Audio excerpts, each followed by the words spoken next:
வாழ்வோம் வழி. பணம் வரும் போகும் அது 2வது உள்ள பட்சம். பணம் வேணும்.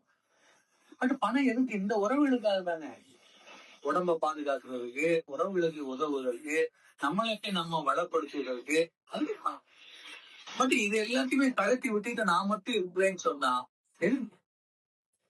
நீங்க மட்டும் உங்களை பார்க்கலன்னு இந்த சமூகத்துல சிம்பாசில் எப்ப முடியும்னு சொன்னா உங்களுக்கு அந்த அதிகாரம் வருது. வள்ளலார் சொல்றார் ஒரு நேரத்துல, எல்லாம் கைகூடி விண்ணப்ப மேலானை. அது அவர் பிறந்த உடனே சொல்லல, வாழ்ந்த உடனே சொல்லல. இந்த சிட்டி நிலை பெற்ற பிறகுதான் சொல்லுவாங்க. சிட்டி நிலை சிட்டி பெற்றுட்டா யாருமே வேண்டாம். நான் சிட்டியே சொல்லல இல்லையா. சிட்டி நிலை, இந்த சிட்டி நிலை உங்களுக்கு வந்துடுதுன்னு சொன்னா யாருமே தேவையில்லை. ஏன்னு சொன்னா அந்த சிட்டி நிலை என்பது அது ஒரு தனித்தன்மை. அட்டமா சிட்டின்னு சொல்லுவாங்க. சிட்டில நிறைய எல்லாமே சிட்டு தான். அதுல 8 சிட்டு 10 சிட்டுங்கிறதெல்லாம் இல்லை. தொட்டதெல்லாம் எல்லாம் முடியும். அப்புறம் அப்படி நீங்க தனியா இருக்கும், யாருமே தேவை வேணுமா? வயசானவரு வீட்டுல இருக்கிறாரு, நம்ம போய் பாக்குறோம், படுக்கையிலே இருக்கிறாரு, அவரால எழுந்திருக்க முடியல, போக முடியல. யோசிச்சு பாருங்க. ஒரு முறை கன்னியாகுமரிக்கு நான் என் நண்பர்களோட சென்றுட்டு இருக்கேன். போகும்போது எனக்கு திடீர்னு பக்கத்துல மகாராஜபுரம் இருக்குது. அது உள்ள ஒரு பெரியவரை பார்க்கணும்னு தெரியாது, முன்னாடி பார்க்கணும்னு தோணுச்சுது. ஆலமரம் எல்லாம் இருந்தது, அரச மரம் எல்லாம். அந்த இடத்துல அப்படி திரும்பி உள்ள போனா சின்ன குடிசை வீடு. அங்க ஒருவர் இருக்கார், படுத்து கிடக்கிறார் கட்டில. ஐயா வரலாமா உள்ளன்னு. யாருங்க?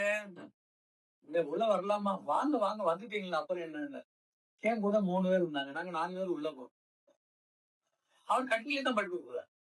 கருப்பா இருக்காரு, ஒல்லியா இருக்காரு, நல்லா முதுகு சட்டம், இந்த எலும்பெல்லாம் தெரியுது, சதை இல்ல, அப்படி படுத்து கிடக்காரு. வெள்ள முடி. நல்லா இருக்கீங்களா? என்ன அப்படி பார்த்துட்டு சிரிச்சார். நல்ல இல்ல, நல்லா இருக்கேன்னு சொல்லி என்ன பிரயோஜனம்? எதுக்கு அங்க வச்சுட்டு போகணும்னு வார்த்தைகள் இல்லையே.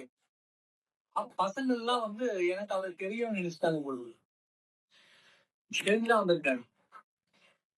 அப்பதான் நான் சொன்னேன், இவங்களுக்கு உடனே சொல்லிட்டேன், இப்பதான் முதல்ல ஐயாவை பாக்குறேன், போயிட்டு இருக்கும்போது பாக்கணும்னு தோணுச்சுன்னு. பசங்க என்ன பத்தி தெரியும்.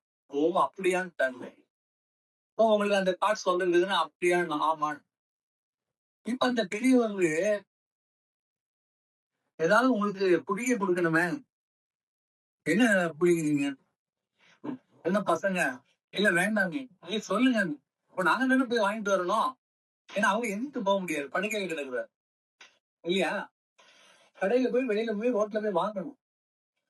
அந்த வயசான நேரத்துல தனியா இருக்கிறது எப்படி? இவங்களே சொல்றாங்க, கஷ்டம் தான் ஒரு வாழ்க்கை. ஒரு ஹெல்ப்புக்கே ஆள் இல்ல, தனியா இருக்காது. ஏன் தாத்தா அவங்க கூட யாராவது இருந்தாங்களா? எனக்கு என்ன வேணுமோ அப்பப்ப வருவாங்க செய்வாங்கன்னு பொதுவா சொல்லிட்டேன். எனக்கு சிரிப்பு வந்தது. இவனு என்ன நினைச்சுதான் ஏதாவது ஊருக்காரங்க சொந்தக்காரங்களா இருக்கணும்னு நினைச்சான். இப்ப மீட்டிங் கேட்கிறாரு, உங்களுக்கு என்ன வேணும்னு.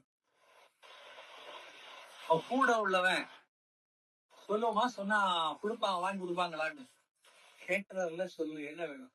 பவன்டோ நாங்க ஒண்ணு கேட்போம். பாட்டில் இல்ல, இப்ப பிப்சி இருக்கிற மாதிரி காலி மாவட்டம் பவுண்டோ குடிக்கலாம் ஈவினிங் அவர்ஸ். சரி, கொண்டு வருவாங்க. எத்தனை நாள் தானே, நீங்க 4 பேர், நீங்க குடிக்கல, எனக்கு வேண்டாம். நாங்க பேசிட்டே இருந்தோம், அவர் யார்கிட்டையும் சொல்லல. நீங்க பார்த்துட்டே இருக்கிறாரு. எந்த வார்த்தையாடல்களுமே இல்ல, ரொம்ப அமைதியா இருக்கு சூழல். இப்ப பாத்தீங்கன்னா சரி எடுத்து குடிங்கன்னாரு. திரும்பி பார்த்தா அவர் கட்டி கீழே 4 பவுண்டோ பாட்டில். இது நடந்தது.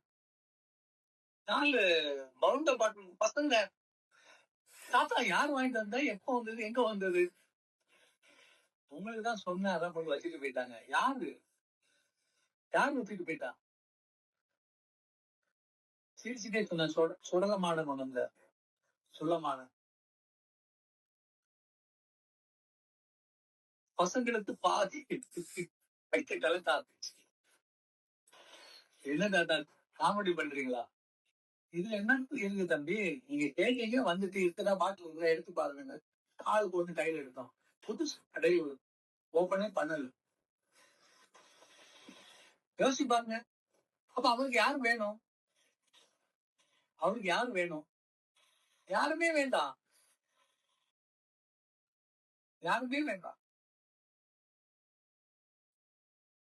ஏன்னா என்ன தேவையோ எது வேணும், எது தேவையோ அது கிடைக்கும். இறைவா யாருக்கு?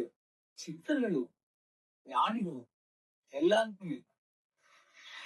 அந்த சித்தர்கள் ஞானிகள் எப்படி உருவாக்குறார்கள்னா நம்பிக்கையை உருவாக்குறாங்க. அதான் இப்ப ஞான பயணத்துல நான் இன்னைக்கு உங்களுக்கு ஸ்ட்ரெஸ் பண்ணக்கூடிய கண்டென்ட்ஸ் இதுதான்.